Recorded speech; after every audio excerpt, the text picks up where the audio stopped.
मैं मंच पर हमारे एक बहुत पुराने साथी थोड़े अड़ियल से, थोड़े गुस्से से बुलाना चाहूंगा। उनके लिए एक शेर है कि ख्वाहिशों का कैदी हूं मैं, तो ख्वाहिशों का कैदी हूं, मुझसे हकीकतें सजा देती है।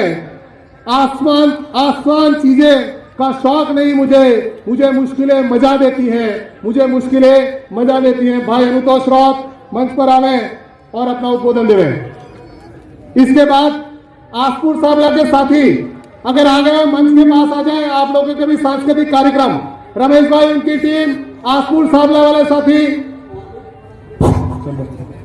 धन्यवाद राजेश भाई। सबसे पहले पुरखों को नमन, इस प्रकृति को नमन, आप जो सामने बैठे आप सबको नमन। इस विश्व आदिवासी दिवस की इस पावन पर्व पर आप सबको आयोजन कमेटी की तरफ से, जिले की तरफ से आप सबका तहे दिल से मैं इस जिला मुख्यालय पर हार्दिक जोहार करता हूं। कार्यक्रम के इस पड़ाव में थोड़ी देर बाद सामाजिक कार्यकर्ता दादा भंवर जी आपके बीच में पहुंचने वाले हैं। सामाजिक कार्यकर्ता राजकुमार भाई आपके बीच में पहुंचने वाले हैं। उनको सुनना है, इसके बाद जाना है। बातें बहुत सारी हो गई, मैं 3 बातों पर बात करूंगा। व्यवस्था, शिक्षा, स्वास्थ्य।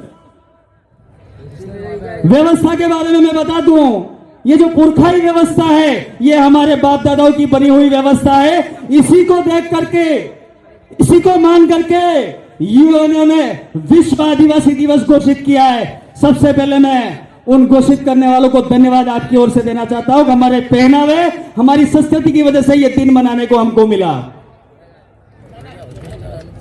यही व्यवस्था में मैं थोड़ा सा आगे जाऊंगा। कहना चाहूंगा, हमारे किसी व्यक्ति का मौत हो जाता है, उसके 11-12 दिनों बाद में एक कार्यक्रम होता है, सबका होता है, लेकिन अपनी व्यवस्था में कार्यक्रम थोड़ा सा संदेश पूर्ण होता है। वहां कुछ वक्ता बोलते हैं, हम जहां जहां मौका मिलता है वहां आपके बीच में आकर के बात करते हैं। यहां प्रशासन के भी साथी बैठे हुए हैं, डिप्टी साहब बैठे हुए हैं, सीआई साहब बैठे हुए हैं कोतवाली, और प्रशासन के दूसरे साथी, मीडिया के साथी। मैं आप सब साथियों से, प्रशासन के और मीडिया के साथियों से कह देना चाहता हूं, पिछले दिनों आपने एक मुहिम चलाई पत्थरबाजों को लेकर के, उसमें आपने पंचायत वाइज मीटिंग करी। आप हमारे वहां पंचायत में भी पधारे, हमने आपको वहां अवगत कराया कि जितने भी पत्थर मारने वाले बच्चे हैं उसका एक से भी हमारा ताल्लुक नहीं है। एक साबित करके दिखा दो अगर हमने पत्थर मरवाया किसी से। ये राजनीतिक लोग अपनी रोटियां सेकने के लिए, इनका धरातल खत्म हो गया है। उसकी वजह से आए दिन हमारे ऊपर अनर्गल आरोप लगाते हैं, हमारे कर्मचारियों को परेशान करते, हमारे समाज सेवियों को परेशान करते, जो निस्वार्थ भावना से इस समाज के साथ में कंधे से कंधा मिला करके लड़ रहे हैं। कई लोगों ने अपना बलिदान दे दिया है। बात स्वास्थ्य की कर लेते हैं थोड़ी सी। यहां जितनी मेरी बेटियां, जितने मेरे बेटे बैठे हैं, इनका वजन करवाओगे तो 35-40 किलो वजन है। ये बात कहना इसलिए जरूरी है क्योंकि हम हर जगह जाते हैं, यही बात करते हैं। दिन का एक टेलीफोन हमारे पे आता है कि हमारी बच्ची को ब्लड देना है, इस हॉस्पिटल से पास में ही हॉस्पिटल है, और ये विडंबना है कि उसका पति है, वो खून नहीं दे पाता है। सोचनीय बिंदु है, जरा सोचिएगा कि उसका पति है, उसका जीवन संगिनी क्यों खून नहीं दे पा रहा है, वो उसको बचाने के लिए अपना ब्लड नहीं दे पा रहा है क्योंकि उसका वजन 50 किलो नहीं है। मेडिकल डिपार्टमेंट का तय है कि 50 किलो वजन वाला व्यक्ति खून दे सकता है। ये कहने का मतलब ये है कि हमारे बेटियां जितनी स्कूल जाती है, बेटे जितने स्कूल जाते हैं, ये वक्त ऐसा है खुद को मजबूत करने का, लड़ाई लड़ने का। आप सवेरे उठ करके भूखे ही स्कूल चले जाते हो। इस मंच के माध्यम से मैं आप सबसे निवेदन करना चाहता हूं, मेरी बेटियों से निवेदन करना चाहता हूं, कल से आप भूखी नहीं जाएंगी, दबा करके खाना खाएगी।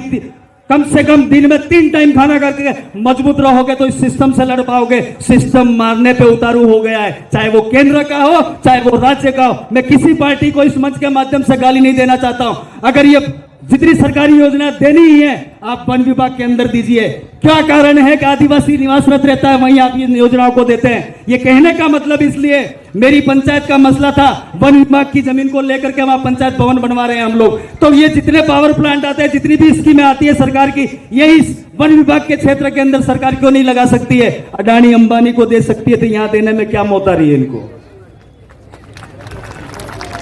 अरे कुछ पूंजीपतियों के लिए आप लोग काम करने में उतारू हो गए, कुछ लोगों के लिए उतारू हो गए। इस देश से आदिवासियों को खत्म करने की मुहिम चालू कर दी है इन लोगों ने।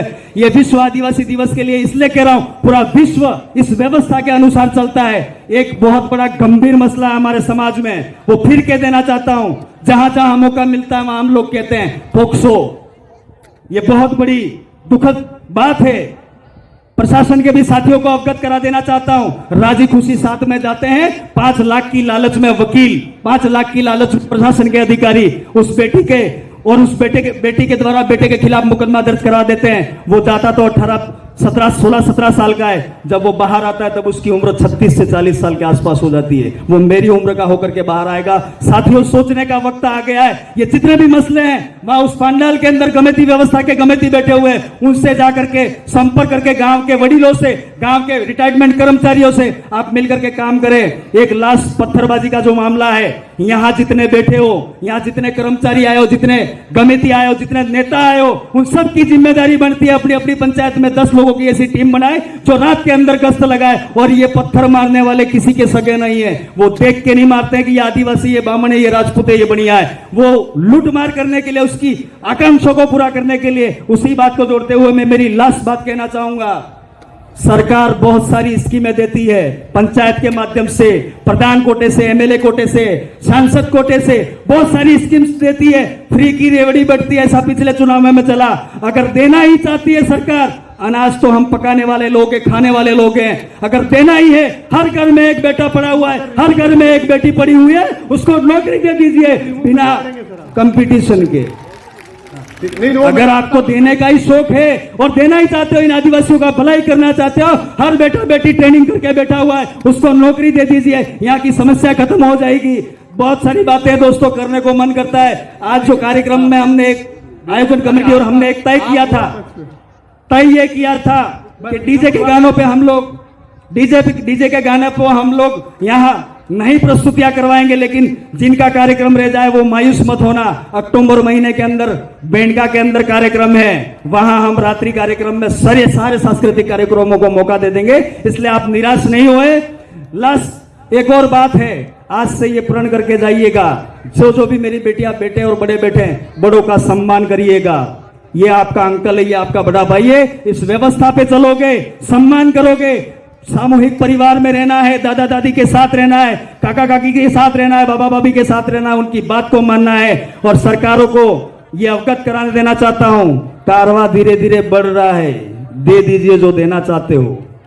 कारवां धीरे धीरे बढ़ रहा है, दे दीजिए जो देना चाहते हो। संविधान के अंदर रह करके हम हमारी लड़ाइयां लड़ेंगे, संविधान के दायरे में रह करके हम हमारा काम करेंगे। और हम पे ये दोनों राजनीतिक पार्टियों को कह देना चाहता हूं, वो जो आरोप लगा रहे हो आप लोग, उन आरोपों का जवाब हम दे सकते हैं, लेकिन हम हमारी ऊर्जा व्यर्थ नहीं करना चाहते हैं। हम हमारे समाज को इकट्ठा करने की बात कर रहे हैं, मुस्लिम कम्युनिटी को साथ लेने की बात कर रहे हैं, एससी कम्युनिटी को साथ लेने की बात कर रहे हैं, दलित पिछड़ों को साथ लेने की बात करें। पूरे भारत के अंदर आज एक आवाज गई है, संसद भवन के अंदर आदमी बोलता है, लोक विधानसभा के अंदर एक आदमी बोलता है, वो आपकी आवाज वहां बुलंद हो गई है।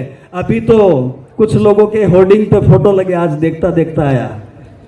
पिछले टाइम क्या हुआ था भैया, 5 साल पहले क्या हुआ था? अब तो आपको समाज भी याद आने लग गया, अब आपको समाज भी दिखने लग गया, आप बोलने लग गए। अरे हमारे लोग वहां नहीं गए होते, नहीं दहाड़ते, तो आप लोग कहां से बोल पाते? बढ़िया है, कम से कम बोलने तो लगे। हम तो ये कहना चाहते हैं, आना ही है तो एक मंच पर आ जाइए। ये आदिवासी परिवार का बहुत बड़ा कारवां बढ़ता जा रहा है। एक दिन कम से कम पार्टी छोड़ दीजिए, डंडे चंडे छोड़ दीजिए, हमारे साथ कंधे से कंधा मिला करके आकर के खड़े रहिए। आपको समाज सम्मान देगा, मान सम्मान दे देगा। इन्हीं बातों को कहते हुए धन्यवाद। जय जोहार, जय आदिवासी। एक नारा लगवाऊंगा, मान रहे सम्मान रहे। पीछे वालों को बिल प्रदेश को मान नहीं देना है। अरे मान रहे सम्मान रहे, आवाज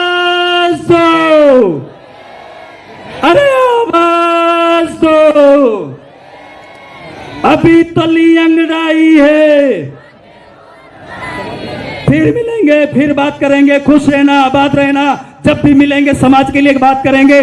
जब तक इस शरीर के अंदर आखिरी खून का कतरा बचता है तब तक इस कम्युनिटी के लड़ते रहेंगे। धन्यवाद। जय जोहार। बहुत बहुत धन्यवाद भाई अनुतोष रॉत। इसके पश्चात रॉक स्टार स्टूडियो चीफ